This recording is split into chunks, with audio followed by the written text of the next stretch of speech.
చెమటతోటి నిజమైన కారసైనటువంటి రూపాయి ఎవరి దగ్గర ఉన్నది అంటే అది కార్మికుల దగ్గర, వారి కష్టార్జితం. ఈ రోజులలో ఎటు చూసినా కల్మిషమే, ఏది చూసినా కల్మిషంగానే ఉన్నది.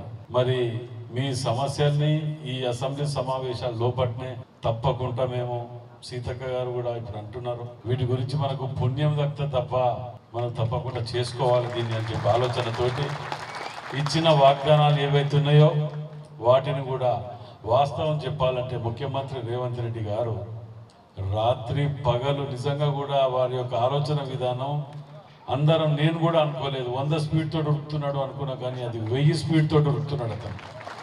అతని ఆలోచన వేరు, ఆలోచన విధానాలు వేరు. కానీ ప్రతిదీ రాజకీయ కోణంలో చూసి చేసి నెత్తి మీద అప్పుల కుంపటి పెట్టడం వలన కొన్ని ఇచ్చిన వాగ్దానాలు లేట్ అవ్వటం అనేది వాస్తవం. అలా ఎక్కడ కూడా మేము అనటం కాదు, అది ఉన్నాయి.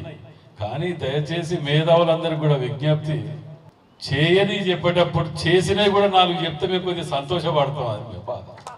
చేయని ఎట్లా వాటి వాస్తవాన్ని చేయలేదు, వాటి ప్రయత్నం చేయాలి, తప్పకుండా అడగాలి.